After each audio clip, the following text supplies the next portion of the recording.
माझं शिक्षण पूर्ण होताच माझ्या आईला माझ्या लग्नाची काळजी वाटू लागली आणि तिने माझे लग्न अनोळखी नातेसंबंधात लावून दिले. ते सांगायला तर परकेच होते, पण आपल्यापेक्षाही जास्त आपुलकी त्यांना होती. आमच्याकडून लग्नाची खास तयारी नव्हती. त्याचे कारण म्हणजे मी एक अनाथ होती.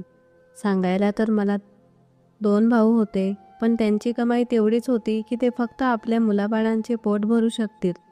याच कारणामुळे माझ्या आईला माझ्या लग्नाची खूप काळजी वाटत होती.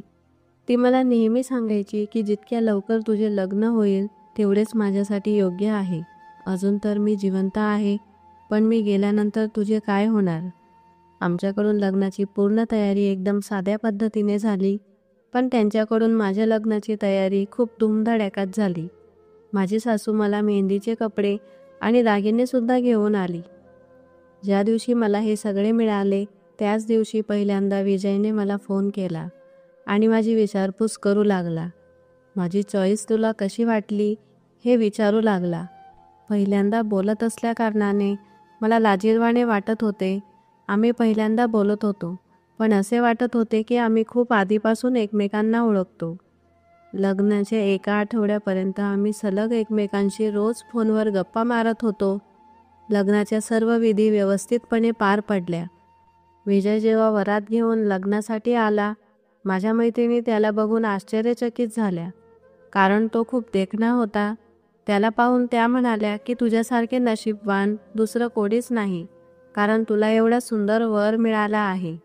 नाहीतर कोणाला सावळा, कोणाला बुटका, कोणाला जाड तर कोणाला टकला नवरा भेटतो. असं बोलल्यावर ते हसू लागल्या आणि मलाही गर्वाने खूप हसू आले. मी अजूनही विजयला पाहिले नव्हते, पण माझ्या मैत्रिणींच्या नजरेने मी त्याला पाहिले होते. त्या अशा प्रकारे त्याचे कौतुक करत होत्या की जसे तो माझ्यासमोरच बसला आहे असे मला वाटू लागले. लग्नाच्या कागदपत्रांवर सही करताना मला वेगळाच आनंद होत होता आणि सोबत भीतीही वाटत होती. आनंद या गोष्टीचा होता की आता मी कायमची विजयसोबत राहणार आणि या गेल्या आठवड्याभरात विजयने मला जी आश्वासनं दिली आहेत आता ती पूर्ण होतील. मी कायमची त्याच्यासोबत राहणार. भीती फक्त एकच गोष्टीची वाटत होती, आमच्या आनंदाला कोणाची नजर तर लागणार नाही ना. कारण एखाद्या व्यक्तीला जर कधीतरी आनंद मिळत असेल तर तो त्याच्याजवळ जास्त काळ टिकत नाही. या उलट आनंद व्यक्त करण्याऐवजी दुःखच जास्त मिळते. तसेच काहीतरी माझ्यासोबत होतं. या सुखदुःखाच्या द्वंद्वातच माझी पाठवणी झाली. मी सजून धजून बसली होती आणि विजयची वाट पाहत होती. जसा जसा वेळ जात होता तसे तसे माझ्या हृदयाचे ठोके वाढत होते.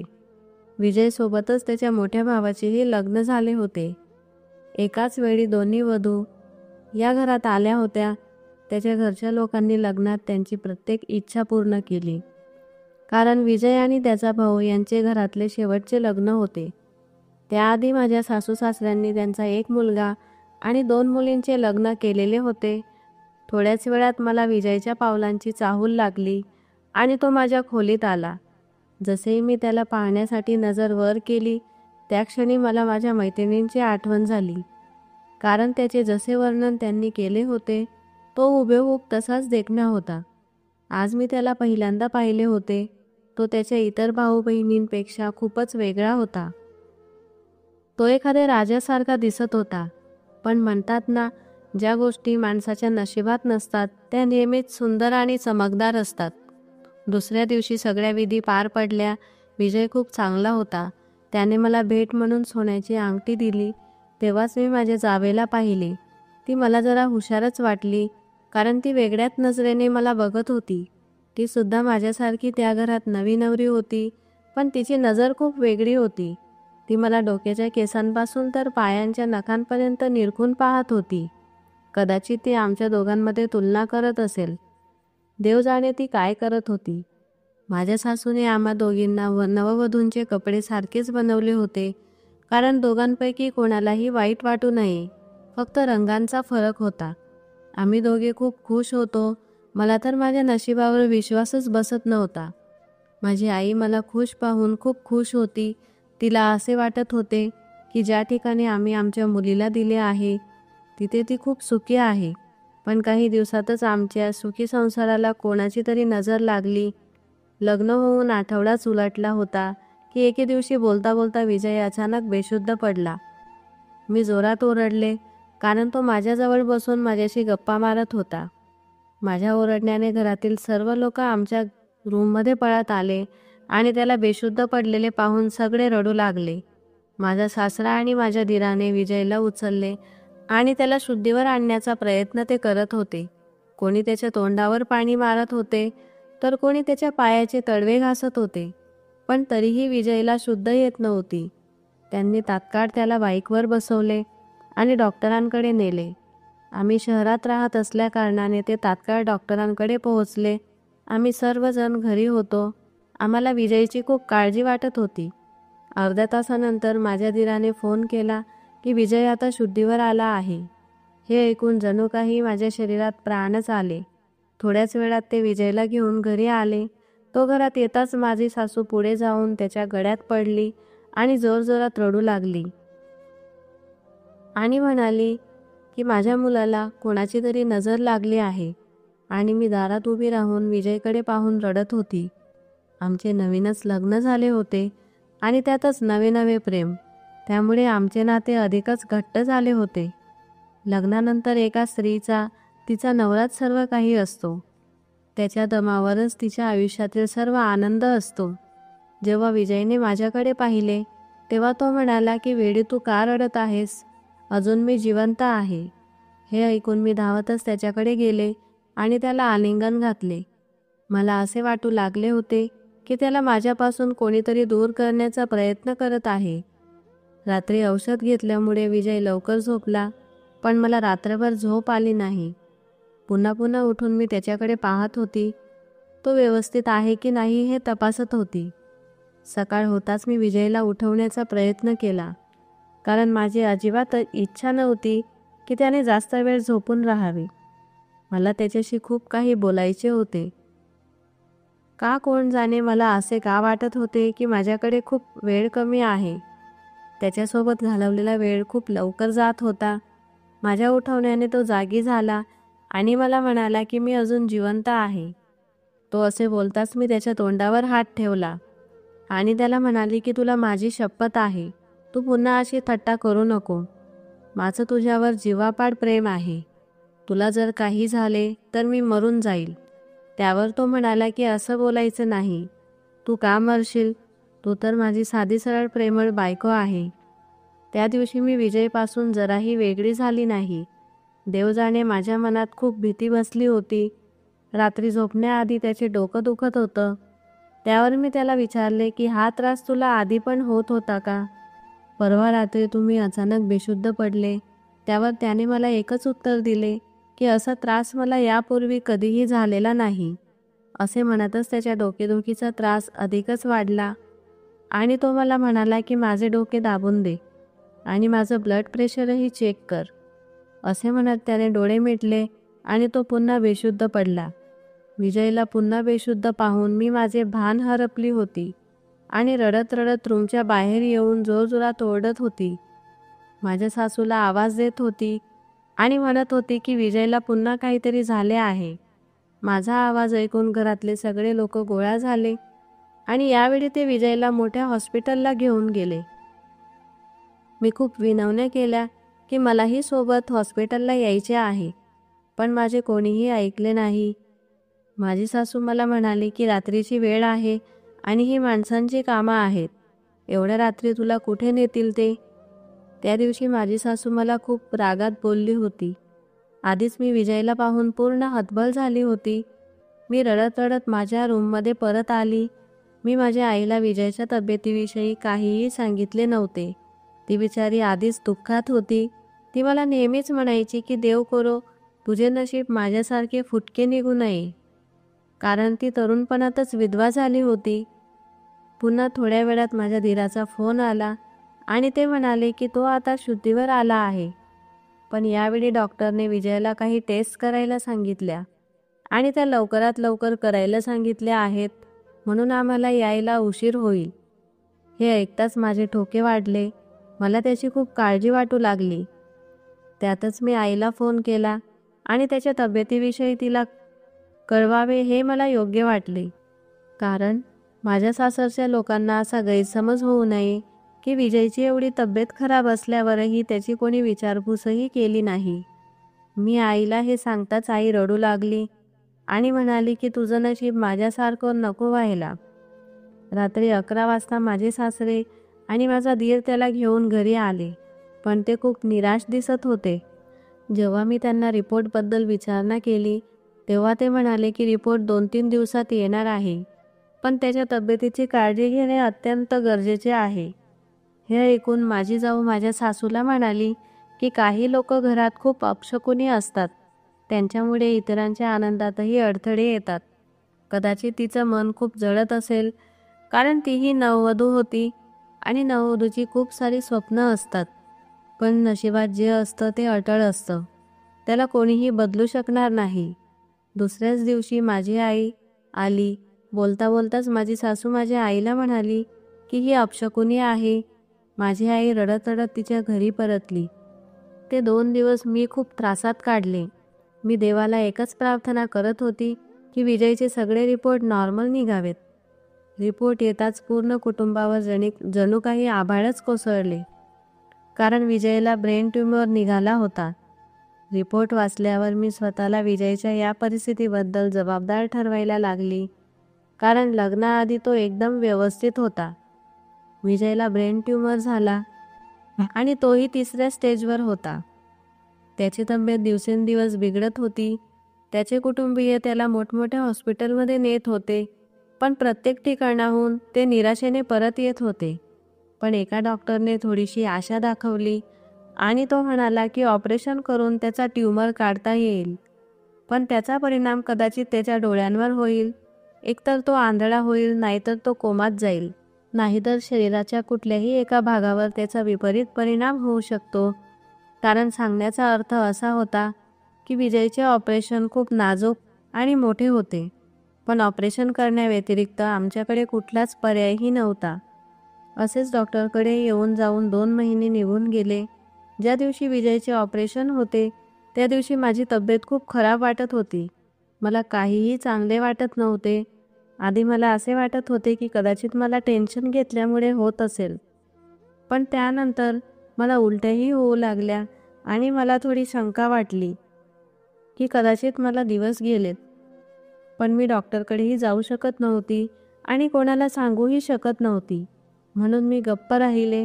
विजयचे ऑपरेशन व्यवस्थितपणे पार पडले. त्याची तब्येत व्यवस्थित होती, पण तो बेशुद्धच होता. जेव्हा तो शुद्धीवर येऊ लागला तेव्हा त्याला व्यवस्थितपणे बोलता येत नव्हते. डॉक्टरला विचारपूस केल्यावर डॉक्टर म्हणाले की तुम्ही भाग्यवान आहात, ऑपरेशन व्यवस्थितपणे झाले आहे, पण त्याला ठीक होण्यासाठी बराच वेळ लागेल. विजय 1 आठवडा हॉस्पिटललाच ॲडमिट होता. जेव्हा त्याला बरं वाटू लागलं तेव्हा त्याला घरी आणले. रूममध्ये आल्यावर विजय माझा हात पकडून म्हणाला की मला माफ कर, मी तुला एका दिवसाचाही आनंद पूर्णपणे देऊ शकलो नाही. मी तुला किती वचन दिले होते, पण त्यातले एकही वचन मी पूर्ण करू शकलो नाही. हे बोलताना त्याच्या डोळ्यात पाणी आले आणि त्याला पाहून मीही रडू लागली. पण मी लगेच स्वतःला सावरले, कारण मी जर त्याच्यासमोर कमजोर पडली तर तोही कमजोर पडेल. त्याला कुठल्याही प्रकारचे टेन्शन देणे त्याच्या तब्येतीसाठी योग्य नव्हते. मी हसून त्याला धीर देत होती. माझी आई आणि भाऊ विजयची विचारपूस करण्यासाठी आले होते. तेव्हा अचानक माझी सासू माझ्या आईला म्हणाली की हिला काही दिवसांसाठी तुमच्यासोबत घरी घेऊन जा. मला हे कळत नव्हते की त्या असं का म्हणाल्या, आणि त्या एवढ्या रागात बोलल्या की माझी आई त्यांना उलटून काहीही उत्तर देऊ शकली नाही. माझी सासू एवढे बोलून तेथून निघून गेली आणि ते ऐकूनच मी हैराण झाली होती. मी विजयला अशा अवस्थेत सोडून कशी जाऊ शकते? पण ही गोष्ट माझ्या भावानेही ऐकली होती. तो रागारागातच मला तेथून माझ्या माहेरी घेऊन आला. मी विजयला न भेटताच तेथून निघून आली. माहेरी येऊनही माझ्या जीवाला चैन पडत नव्हता. मी खूप वेळा त्याला फोन केला, परंतु तो माझा फोन कसा उचलणार, कारण डॉक्टरने त्याला फोन वापरण्यास नकार दिला होता. मी मोठ्या मुश्किलीने काही दिवस माहेरी काढले आणि आईला म्हणाले की तू भाऊला सांगून मला सासरी पाठवून दे. मला असे वाटत आहे की काहीतरी खूपच वाईट होणार आहे. त्यावर आई मला म्हणाली की तुझी सासू तुला अपशकुनी समजते, म्हणून तिने तुला माहेरी पाठवून दिले, कारण ती तिकडे तिच्या मुलाचा व्यवस्थितपणे इलाज करू शकेल. आणि जर तू तुझ्या सासरी गेली आणि विजयला जर काही झाले तर तुझी सासू तुला जिवंत सोडणार नाही.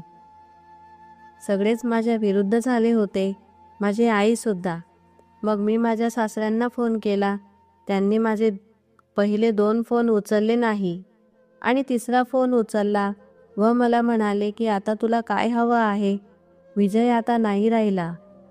हे ऐकून माझ्या पायाखालची जमीनच सरकली. मला माझ्या कानांवर विश्वास बसत नव्हता. मी त्यांना काय विचारू हेही मला समजत नव्हते. मी त्यांना म्हणाले की हे कसे काय झाले आणि केव्हा झाले. मला आईकडे येऊन तर 2च आठवडे झाले होते. एवढे ऐकून त्यांनी माझा फोन ठेवून दिला आणि त्यानंतर त्यांनी कधीच माझा फोन उचलला नाही. पण जेव्हा ही गोष्ट मी माझ्या घरी सांगितली तेव्हा माझ्या घरात सगळीकडे दुःख पसरले होते.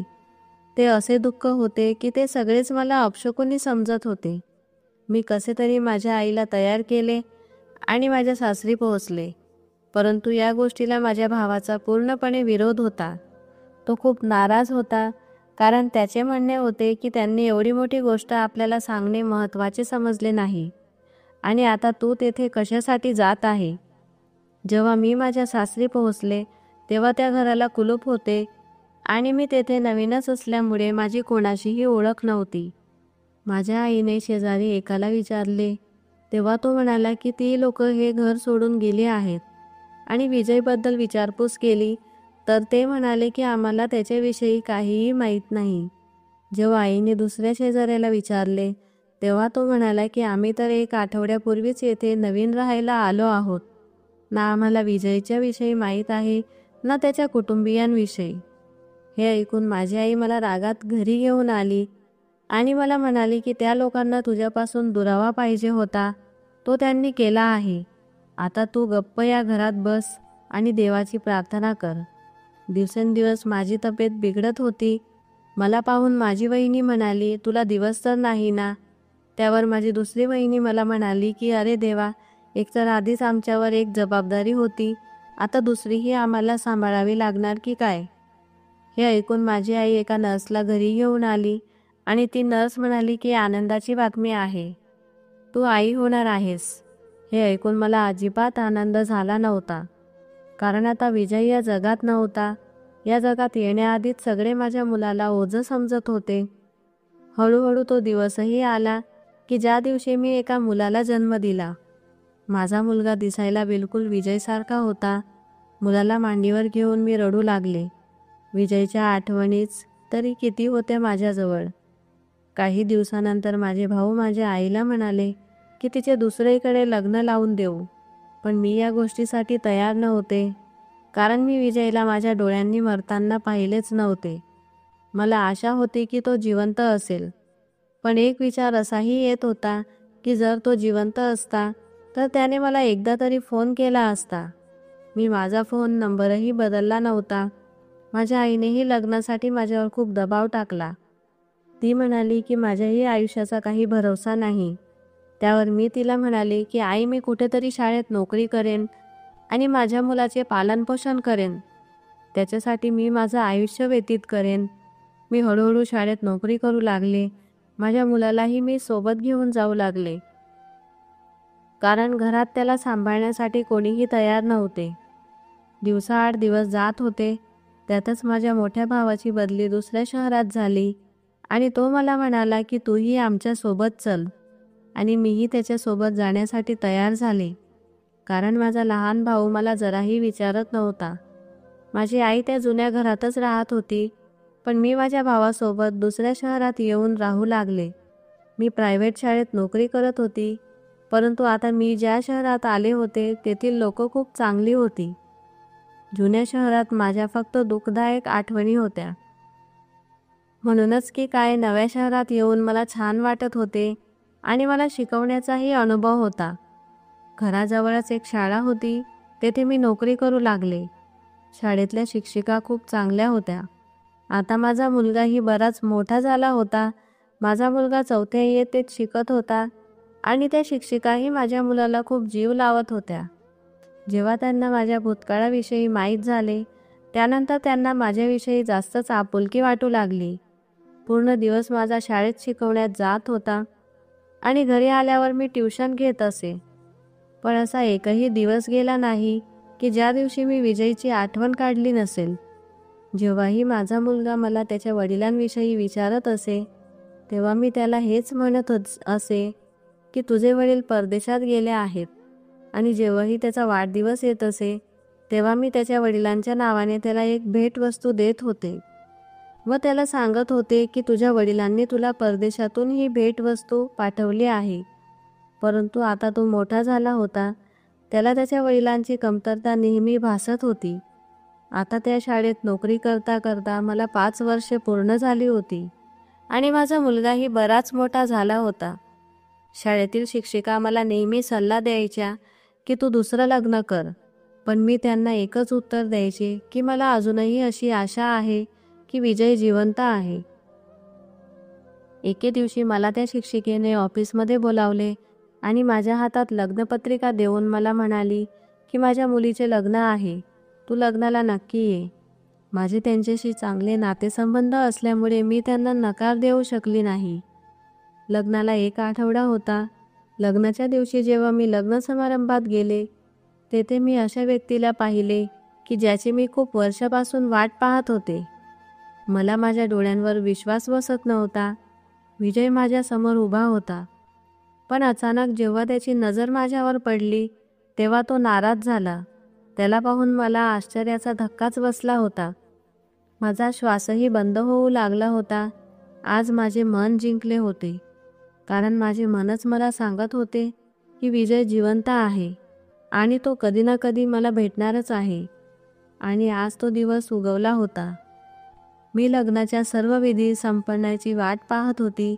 मला हेही पूर्णपणे माहीत होते की ज्या प्रकारे विजय मला पाहत होता, त्यालाही माझ्याशी बोलायचे आहे. जसा लग्न समारंभ पार पडला, मी माझ्या मुलाला हॉलच्या बाहेर घेऊन निघू लागले आणि विजय तेथे आमची वाट पाहत उभा होता. त्याला पाहताच मला असे वाटले की मी त्याला विचारावे, जर तू जिवंत होतास तर तू कुठे होतास? माझ्या शिक्षकांकडून मला एवढे तर माहीत झाले होते की विजय हा त्यांच्या मुलीच्या सासरकडून आला आहे. म्हणजेच त्याच्या मोठ्या भावाच्या घरी त्या शिक्षिकेची मुलगी लग्न करून जाणार होती. त्याला मी काही विचारणार किंवा तो मला काही विचारणार, ते आधीच मी काहीतरी बहाण्याने माझ्या मुलाला दुसरीकडे पाठवले. मी विजयला म्हणाले की तू तर खूपच विश्वासघाती निघाला. तुझ्या घरच्या लोकांनी तर मला तुझ्या मरण्याचा निरोप दिला होता आणि मी ते स्वीकारायलाही तयार नव्हते. या आशेवर मी माझे पूर्ण आयुष्य घालवले की तू कधीतरी परत येशील. पण तू माझ्यासोबत असे का केलेस? माझे बोलणे मध्येच थांबवून विजय मला म्हणाला की तुझे नाटक बंद कर. एकतर तू मला अशा परिस्थितीत सोडून गेलीस आणि तूच मला दोष देत आहेस.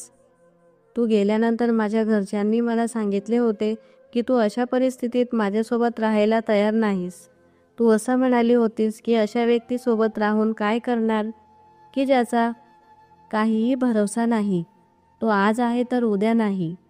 आणि माझ्या कुटुंबियांनी तुला खूप विनंतीही केली, तरीही तू मला सोडून निघून गेली. विजयचे हे बोलणे ऐकून मला खूप राग आला, कारण तो जे काही बोलत होता ते साफ खोटे होते. त्यावर मी त्याला म्हणाले की जर तुम्ही एवढेच खरं बोलत होते तर तुम्ही ते घर सोडून का निघून गेले? विजयला सुरुवातीला माझ्यावर विश्वास बसला नाही.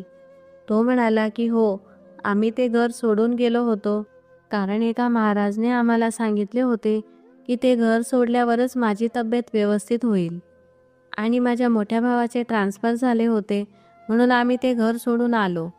आणि असेही त्या घरात राहून मी काय करणार होतो? तेथे तुझ्या आणि माझ्या खूप साऱ्या आठवणी होत्या. एवढ्यात माझ्या मुलाने मला मागून हाक मारली आणि ते ऐकून विजय मला म्हणाला की तू दुसरे लग्न करूनही घेतले. मी तर तुला घटस्फोटही दिला नव्हता आणि मी मेलोही नव्हतो. मी माझ्या मुलाचा हात पकडला आणि त्याच्यासमोर उभे करून म्हणाले की याला निरखून बघ, हा तुझाच मुलगा आहे. जेव्हा त्याने मुलाला पाहिले तेव्हा त्याने त्याला जवळ घेतले आणि म्हणाला की हो, हा आपलाच मुलगा आहे, कारण माझा मुलगा हुबेहूब विजयसारखाच दिसत होता. मी माझ्या मुलाला घेऊन तेथून निघून आले, कारण तो मला म्हणत होता की मुलाला घेऊन तूही माझ्यासोबत चल, आणि मला तसे करायचे नव्हते. त्यानंतरही खूप वेळा विजय माझ्या घरी येऊन माफी मागू लागला व त्याच्या घरच्या लोकांनाही तो घेऊन आला. पण मी त्याच्यासोबत जाण्यास साफ नकार दिला आणि त्याला म्हणाले की मी आयुष्यभर लोकांचे टोमणे ऐकले की मी अपशकुनी आहे, पण तू एकदाही मागे वळून मला पाहिले नाही. मी तर शेवटच्या श्वासापर्यंत तुझी वाट पाहायला तयार होते. विजय मला म्हणाला की मी एक दोनदा प्रयत्नही केले होते, पण मला हे चांगलेच ठाऊक होते की तो खोटं बोलत आहे, कारण माझा लहान भाऊ तेथेच राहत होता आणि विजयकडे माझा नंबरही होता. विजयने दुसरे लग्न केले होते आणि त्याला 2 मुलीही होत्या. तो माझ्याकडे फक्त एकाच कारणासाठी आला होता की त्याला माझा मुलगा हवा होता. मी विजयला म्हणाले की माझं काय आहे, माझं अर्ध आयुष्य तर निघून गेलं आहे, आता अर्धच राहिलं आहे. त्यातही देवाने मला मुलगा दिला आहे, त्याच्या आधाराने माझं पुढचं आयुष्य निघून जाईल. असेही मी अपशकुनी आहे असं समजून तूही तुझ्या कुटुंबियांसोबत मला सोडून दिले होते. आता तू तुझे आयुष्य जग आणि मलाही माझं आयुष्य जगू दे. तुझ्या प्रेमापोटी मी माझे सगळे आयुष्य तुझी वाट पाहण्यात घालवले. हे सगळं ऐकल्यावर माझ्या मुलाने त्याच्या वडिलांचा चेहराही पाहिला नाही. मी त्याला बऱ्याच वेळा म्हणाले होते की जर तुला तुझ्या वडिलांना भेटायचे असेल तर तू भेटू शकतो, पण त्याने माझा त्रास पाहिला होता, म्हणून त्याने मला साफ नकार दिला आणि यापुढेही तो कधीही आपल्या वडिलांना भेटला नाही. मीही माझे आयुष्य माझ्या मुलासोबत सुखाने घालवले. तर मित्र हो, कशी वाटली तुम्हाला आजची स्टोरी? जर तुम्हाला कथा आवडली असेल तर लाईक करा, शेअर करा आणि चॅनलवर नवीन आला असाल तर सबस्क्राईब करायला विसरू नका. धन्यवाद.